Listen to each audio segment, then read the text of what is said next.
Kilat News Updates. Mga balita ngayon, 9 na dating terorista sumuko sa Maguindanao del Norte, isinuko rin ng mga armas. ICC Medical Panel inanunsyong fit to stand trial si dating Pangulong Rodrigo Duterte. 100 barangay sa iba't ibang lalawigan sa BARM idineklarang drug-cleared at drug-free. Ako po si Cesar Sorian para ihatid ang mga nangunang balita sa buong kapuluan ngayon.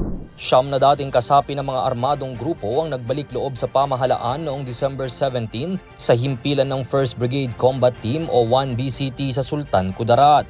Kabilang sa mga sumuko ang isang dating miyembro ng Dawla Islamiyya at 8 dating miyembro ng Bangsamoro Islamic Freedom Fighters, kabilang si alias Tata, anak ng yumaong tagapagtatag ng BIFF. Iniharap sila kay Colonel Romel Pagayon, acting commander ng 1BCT at isinukong iba't ibang high-powered firearms kabilang ang M16, M14, Garand, Carbine at Mortar. Pinuri ni Major General Jose Vladimir Cagara, commander ng 6ID at JTFC ang hakbang at iginiit na patunay ito na mas pinipili na ng marami ang kapayapaan kaysa karahasan. Nangako naman ang militar at LGUs ng tulong para sa kanilang ganap na reintegrasyon. Inanunsyo ng International Criminal Court o ICC na fit to stand trial si dating Pangulong Rodrigo Duterte ayon sa resulta ng kanyang medical examination.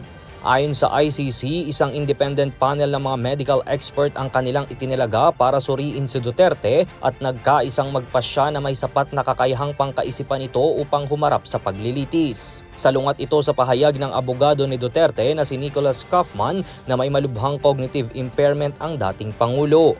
Dahil dito, muling ipagpapatuloy ang naantalang confirmation hearings laban kay Duterte na inaresto noong Marso ngayong taon, kaugnay ng mga kasong crimes against humanity bunsod ng kanyang war on drugs.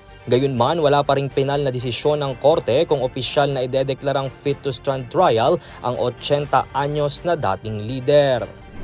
Idineklara ng Regional Oversight Committee on Barangay Drug Clearing o ROC-BDC ang kabuuang 100 barangay sa iba't ibang lalawigan ng Bangsamoro Autonomous Region in Muslim Mindanao o BARM bilang drug-cleared at drug-free matapos ang ika-10 pulong nito noong December 16. Sa tala, 17 ang drug-cleared, 3 ang drug-free, 45 ang verified drug-free at 35 ang nagpapanatili ng kanilang status sa Lanao del Sur, Maguindanao del Sur at Basilan. Pinangunahan ni Director Benjamin Resitez III ang pag-aproba, katuwang ang Ministry of the Interior and Local Government, Philippine National Police, Ministry of Health at Provincial Local Government Units alunsunod sa pamantayan ng Dangerous Drugs Board o DDB.